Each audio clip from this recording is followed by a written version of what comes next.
Alors, je voudrais donc saisir l'occasion pour remercier tous les acteurs qui étaient là ce matin. L'inspecteur régional des sports était là, les différents inspecteurs au niveau des départements étaient là, les membres du comité directeur du Casa Sport, les anciens du Casa Sport, les techniciens, tout ce beau monde était là ce matin pour réfléchir sur le Casa Horizon 2030. Vous savez, quand nous étions venus ici en 2014, nous nous sommes fixés une vision, la vision 2020. 2020 qui devrait être couronnée par des victoires au niveau national. Et c'est ainsi que depuis 2020, nous avons gagné. Gagné la Coupe du Sénégal, prendre le doublé aussi, championnat et Coupe du Sénégal. Et cette année, deuxième du championnat au niveau du Sénégal. Et maintenant, on est à terme de notre vision stratégique 2020. Nous projetons maintenant vers 2030. Que ce Casa-là que nous sommes en train de bâtir puisse en 2030 être un Casa compétitif au niveau africain. Plus non seulement au Sénégal, mais il faut aller à la conquête de l'Afrique. Pour réussir cela, en 2014, on parlait d'autonomie technique, on parlait d'autonomie financière, on parlait d'autonomie administrative. Mais maintenant, nous sommes dans l'optimisation. Optimiser ce que nous avons déjà, optimiser la gestion technique et administrative, optimiser le mode de fonctionnement, mais optimiser aussi la gestion financière avec des manuels de procédure et tout, pour que ce Casa dont nous rêvons puisse être le véritable Casa. Donc nous nous sommes accordés sur ça. Nous avons retenu qu'il faut, dans la gestion de ce Casa Sport, il faut formaliser aujourd'hui certains aspects, notamment la mise en place d'une grande direction technique. C'est vrai qu'on avait un directeur technique, mais avec l'évaluation, nous nous sommes rendus compte qu'il y a eu des hauts et des bas. On pourrait donc renforcer cette direction technique en mettant les personnes ressources qu'il faut et en créant la connexion entre la direction technique et les techniciens qui sont sur place dans les autres catégories.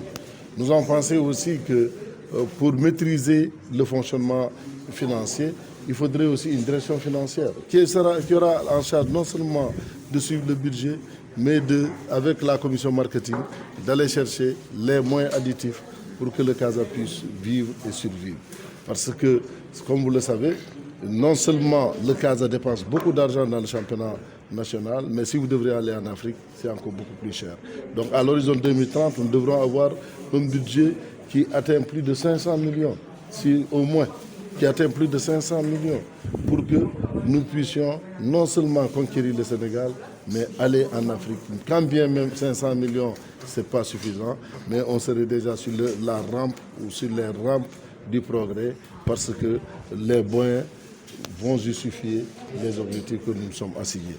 Alors, nous nous sommes dit aussi, à côté de ces directions, la direction technique, la direction financière, il nous faudrait aussi mettre en place aujourd'hui un manuel de procédure. Vraiment, je pense qu'il faudrait qu'on professionnalise davantage notre gestion administrative et financière avec un manuel de procédure. Et dès à présent, le manuel de procédure, les uns et les autres vont s'y pencher pour qu'avant l'Assemblée générale, que nous ayons un manuel de procédure à présenter à l'Assemblée générale. Vous savez, depuis 2009, avec l'aide de la professionnalisation, les associations avaient comme exigence la création de sociétés. C'est ainsi qu'il y a eu un cahier de charge. Le Casa a répondu favorablement à ce cahier de charge et nous avons eu le Casa Sport SA. Le Casa Sport SA qui est né du Casa Sport, dont l'actionnaire majoritaire est le Casa Sport. C'est juste maintenant mettre en exergue cette société pour que les gens comprennent que le Casa Sport ASC a donné naissance à la société, mais que c'est dans le cadre de la gestion professionnelle, c'est la société qui gère. Même si au niveau de la fédération, c'est l'AS qui est reconnu comme membre de la fédération. Mais en tout état de cause, au niveau du Casa Sport, ce problème ne se pose pas. C'est juste un rappel, parce que le Casa, en tant qu'actionnaire majoritaire, a le conseil d'administration. Donc ça ne se pose pas, mais c'est bon dans la définition des bilans, dans la définition des rôles et responsabilités, dans la gestion proprement dite, que nous tendions vers ça pour qu'il y ait un allègement, pour qu'aujourd'hui le Casa soit géré d'une autre manière. Fini l'ère du président seul, mais il faut qu'il y ait tout le monde. Le président ne sera là que quand il est là.